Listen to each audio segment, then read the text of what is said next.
एक मोठा उद्योग आपल्याकडे येतोय बिडकीनला, टोयोटा आणि किर्लोस्करचा जो प्रकल्प आहे. शिवाय इतरही खूप इलेक्ट्रिक व्हेकल्स बनवणारे प्रकल्प आहेत किंवा बॅटरीज बनवणारे प्रकल्प आणि नव्याने डेव्हलप होणाऱ्या आपल्या बिडकीन MIDCसाठी हे खरं तर त्या अर्थाने एक वरदानच आहे.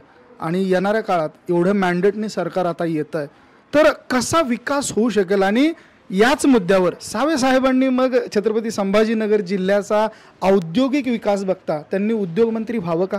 100% त्यांनी उद्योगमंत्रीच व्हावं, माझी मनातून इच्छा आहे. त्याचं कारण सांगतो.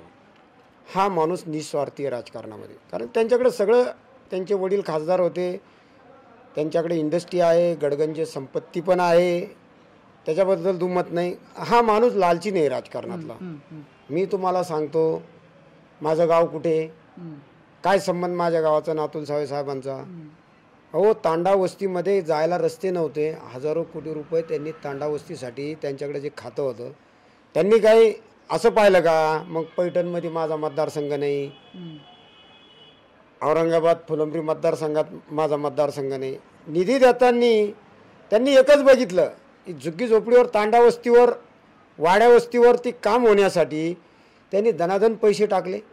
आज त्या तांडा वस्तीवरती विकास झाला. असा दूरदृष्टीचा नेता जर आम्हाला पुन्हा कॅबिनेटमध्ये जाताना पाहिला, मग खातं आणि उद्योगमंत्री झाला. मी तर म्हणतो उद्योगमंत्री तर व्हावंच. जर नाहीच उद्योगमंत्री दिलं तर गृहनिर्माण मंत्री व्हावं, किंवा जे काही सर्वसामान्यांचे प्रश्न आहे. कारण की ह्या कुटुंबाला मी आज नाही, मी 84ला संभाजीनगरमध्ये आलो आणि 88पासून त्यांच्या कुटुंबाच्या सानिध्यात आहे. म्हणजे मोरेश्वर सावे ज्यावेळेस खासदार झाले मशालीवरती, त्यावेळेस आम्ही लहान लहान होतो, कळत नव्हतं राजकारण. परंतु आम्ही या नारेगाव परिसरामध्ये भाजीची गाडी लोटत असताना ती मशान पेटून प्रचार करायचो गावागावामध्ये, गल्ल्या गल्ल्यामध्ये. लहान लहान होतो त्यावेळेस, आमचं वय काय 15-16 वर्षाचं होतं, नवीन कार्यकर्ता. हां, त्यांच्या कुटुंबाचं काम आम्ही बघितलं ना. आज अतुल सावे असतील, त्यांचे पुतणे असतील, त्यांचे चिरंजीव असतील, कुठं लुडबुड करताना दिसतात हो राजकारणात, कुठं कमिशन टक्केवारी घेताना दिसतात.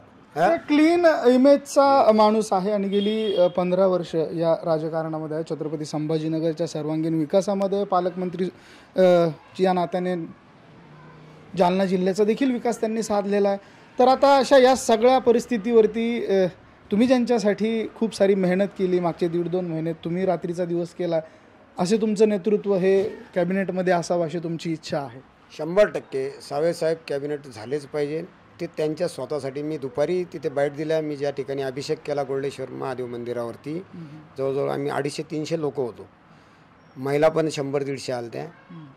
तिथेही मी बाईट देताना हेच सांगितलं की साहेबांना स्वतःसाठी मंत्री होऊ नये, त्यांना मंत्री करावं ते गोरगरिबांसाठी करावं. शेवटचा आणि महत्त्वाचा प्रश्न, मनोज जरांगे पाटील यांनी घेतलेल्या भूमिकेचा भाजपला फायदा झाला की महाविकास आघाडीला तोटा झाला? थोडक्यात विश्लेषण तुमच्या स्वरूपाने. हे बघा, मनोज दादा जरांगेबद्दल माझं अजिबात दुमत नाही आहे. आणि फायदा आणि तोटा, त्यांनी ज्या दिवशी डिक्लेअर केलं की आम्हाला लढायचं नाही, त्या दिवशी मी स्वतः अंतरवालीतच होतो. मला तो निर्णय त्यांचा आवडला आणि त्यांनी मराठा समाजाला ओपन करून टाकलं की तुम्हाला काय योग्य वाटतं तो निर्णय मराठा समाजाने घ्यायचा आहे. मग ज्या त्या मतदारसंघात मराठ्यांनी निर्णय घेतला आणि त्यांनी बघितलं, जर विकास पाहायचा असेल, आहे आरक्षणाचा मुद्दा ऐरणीवरच आहे, तो हाताळला जाईल, तो पुढे सुटलही. त्याच्यात मनोजदादा जरांगे दादाही प्रयत्न करतीलच, सरकारही ते जितकं काही काय शक्य आहे मराठ्यांसाठी, गोरगरीब मराठ्यांसाठी करण्याचं तेही सरकारही करेलच, त्याच्यात अजिबात दुमत नाही. कारण याच्या अगोदरही देवेंद्र फडणवीसजींनी ज्यावेळेस लाखोचे मोर्चे 56 मोर्चे निघाले, त्यावेळेस बऱ्यापैकी देवेंद्र फडणवीस साहेबांनी मराठ्यांसाठी काम केलेलं आहे. ते नाकारता येणार नाही आहे, ते अजिबात आम्ही नाकारत नाही आहे. परंतु मधल्या काळात जरांगे दादांनी उपोषण केलं तर हाके साहेबांनी केलं. मग असं तीच एक तेढ निर्माण झाली. मी ग्रामीणमधला कार्यकर्ता आहे. ग्रामीणच्या गावगाड्यामध्ये आम्हाला सगळं जाती धर्माला एकत्रितच राहावं लागतं. कारण रोज याची पास लागती, त्याचं वखार लागतं, त्याचा बैल लागतो, त्याची रासणी लागती, त्याचं बी उसणं लागतं, त्याला औषध उसणं द्यावं लागतं. मग तिथं समाज पाहिला जात नाही, त्या ठिकाणी फक्त विचार पाहिल्या जातात. म्हणून सगळे विचाराचे लोक एकत्रित आले. ना जरांगे दादाचं ऐकलं, ना त्या हाके साहेबाचं ऐकलं, लोकांनी विकासाचं ऐकलं, असंच मी या निवडणुकीचं विश्लेषण या ठिकाणी करेन. तर या पद्धतीनं विस्तीर्ण असलेली ही मुलाखत आपण इथे थांबूयात आणि आगामी काळात महायुतीचं सरकार येणार हे फिक्स झालेलं आहे. मुख्यमंत्री कोण होणार यावरती एकनाथ शिंदे यांच्या शिवसेनेचे कार्यकर्ते म्हणतात की नाही, मुख्यमंत्री एकनाथ शिंदे यांनीच झालं पाहिजे. कल्याण पाटील गायकवाड यांच्यासारखे एकनिष्ठ असलेले, भाजपसोबत एकनिष्ठ असलेले नेते म्हणतात की एवढा मोठा मॅन्डेट हा भाजपला मिळालेला आहे, त्यामुळे भाजपचाच सर्वेसर्वा किंवा व्यक्ती हा मुख्यमंत्री झाला पाहिजे. त्यात अजित पवारांचे जे काही कार्यकर्ते आहेत ते पवारांचं नाव मुख्यमंत्रीपदासाठी पुढे करतायत, कारण गेली कित्येक वर्ष अजित पवारांनी मुख्यमंत्री व्हावं यासाठी खूप सारे प्रयत्न केलेले होते. ज्यावेळेस राष्ट्रवादीला मुख्यमंत्रीपदापर्यंत जाणं सहज शक्य होतं त्यावेळेस शरद पवारांनी मुख्यमंत्रीपद वगळून इतर जास्तीचे पदं घेतल्याची खदखद देखील अजित पवारांनी व्यक्त करून दाखवलेली होती. ती खदखद या स्वरूपाने अजित पवारांचे कार्यकर्ते समोर आणतात. अजित पवारांनी मुख्यमंत्री झालं पाहिजे असं म्हणतात. तर या संपूर्ण प्रकारात एक शेवटचा मुद्दा साहेबांकडनं आपण घेऊयात.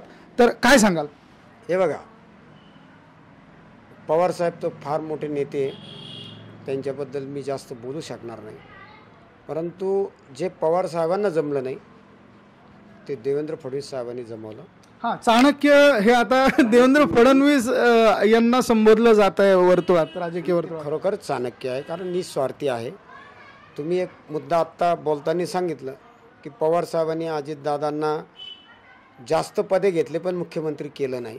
ज्या काळात काँग्रेसची सीटं कमी असताना, शरद पवार साहेबांची ताकद असताना, त्यावेळेस त्यांनी अजितदादांना मुख्यमंत्री केलं नाही. परंतु मी ठामपणे सांगतो, नरेंद्र मोदीजी असतील, अमित शहाजी असतील, किंवा भारतीय जनता पार्टी किंवा देवेंद्र फडणवीस, हे जे अजितदादाचं आणि त्यांच्या कार्यकर्त्याचं जे स्वप्न आहे ते पूर्ण केल्याशिवाय राहणार नाही. कारण भारतीय जनता पार्टीचे जे विचार आहे ते फार प्रगल्भ आहे. सगळ्यांना इथं घराणेशाही नाही आहे.